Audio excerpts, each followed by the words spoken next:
Paz, Senhor, queridas irmãs, mais uma vez estou aqui para a gente fazer o resumo do segundo capítulo da segunda carta de Paulo aos Coríntios, né? E do capítulo 1 ao capítulo 6. Nesses primeiros capítulos, Paulo está falando muito sobre quem somos em Cristo, por que somos e como devemos ser, né? Aqui, em várias passagens, a gente vê que ele fala que nós somos colaboradores, eu anotei, nós somos embaixadores, nós somos ministros e nós somos cooperadores do reino de Cristo. Fomos chamados para isso e devemos ter uma vida pautada nisso, para que vejam em nós essas qualidades: embaixadores, cooperadores, colaboradores e ministros do Evangelho. E como é difícil, né? Ser qualquer uma dessas três funções, exercer, porque para que a gente possa exercer, nós precisamos ter o Espírito Santo habitando em nós e agindo em nós. Eu marquei aqui no capítulo 1, que fala que assim, bendito seja Deus Pai, o nosso Senhor Jesus Cristo, o Pai de misericórdia e Deus de toda consolação.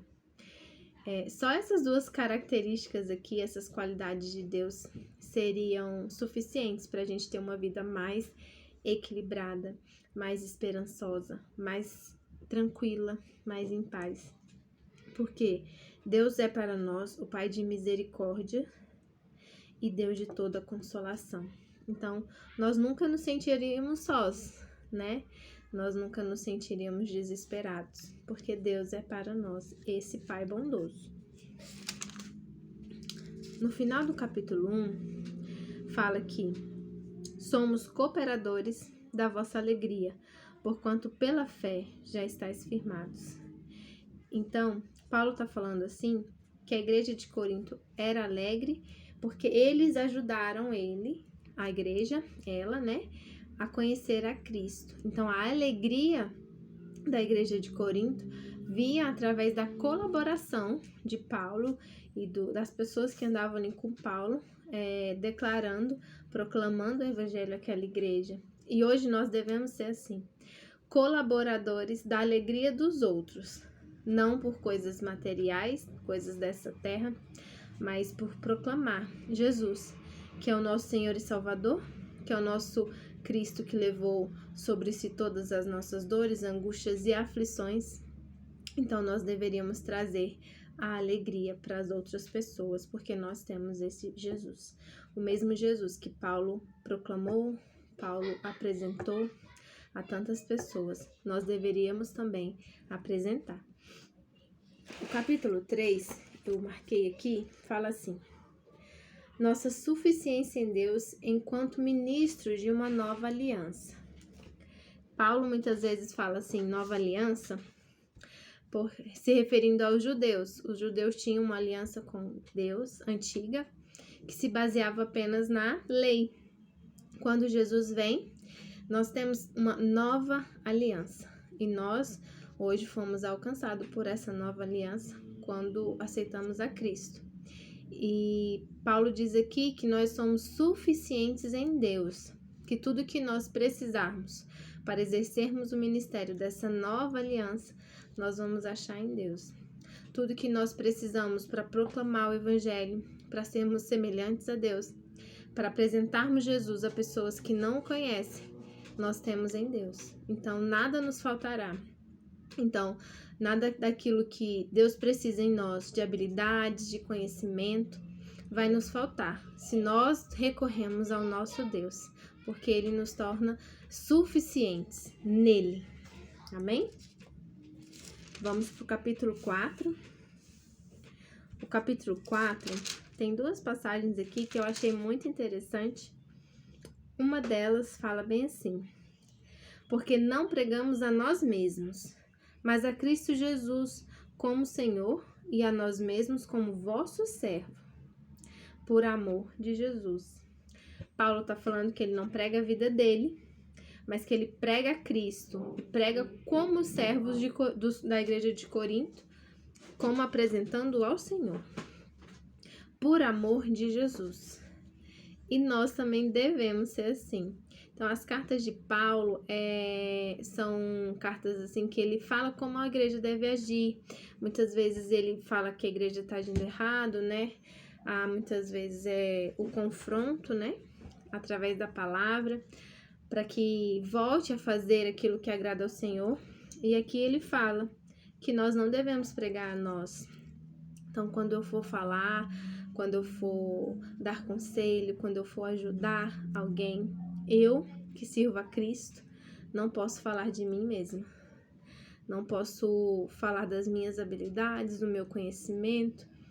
Eu tenho que falar daquilo que Deus quer fazer através de mim. É claro que aquilo que a gente busca, aquilo que a gente estuda na palavra, em livros, Deus vai usar através de nós, né? Mas para glorificar o nome dele. E também fala bem aqui no versículo 13: de modo que em nós opera a morte, mas em vós a vida. E esse foi um versículo que eu achei muito interessante. Por quê? Paulo está falando que quando ele morre para ele mesmo, Jesus vive através dele. E além de Jesus viver através dele, através dessa vida de Jesus, outras pessoas alcançam vida. Então, o que acontece? Quando a gente morre para nossa carne, a gente traz vida para outras pessoas. Porque o nosso intuito é morrer para nós, para que Cristo viva através de nós.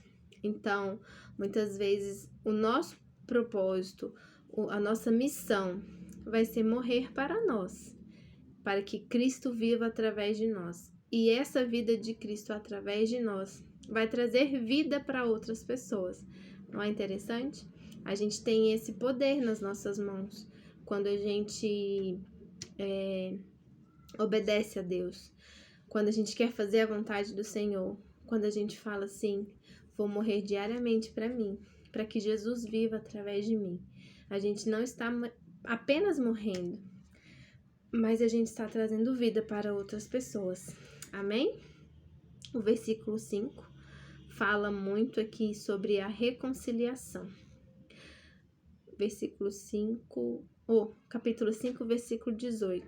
Ora, tudo provém de Deus, que nos reconciliou consigo mesmo por meio de Cristo e nos deu o ministério de reconciliação, a saber, que Deus estava em Cristo reconciliando consigo o mundo, não imputando aos homens as suas transgressões, e nos confiou a palavra da reconciliação. Deus enviou Jesus para nos reconciliar com Ele. É o desejo que Deus sempre teve de fazer essa reconciliação do homem com Deus, desde a queda de Adão, que Adão se separou de Deus. Deus vem tentando a reconciliação. E Ele enviou Jesus, que era o perfeito homem, que poderia vir levar os nossos pecados, ser castigado pelos nossos pecados e trazer a reconciliação entre nós, homens, e Deus Pai. Através da crucificação, da ressurreição de Jesus, nós fomos reconciliados com Deus. E através do Espírito Santo, hoje, nós vivemos para Deus. Capítulo 6 fala, versículo 2: porque ele diz: eu te ouvi no tempo da oportunidade e te socorri no dia da salvação.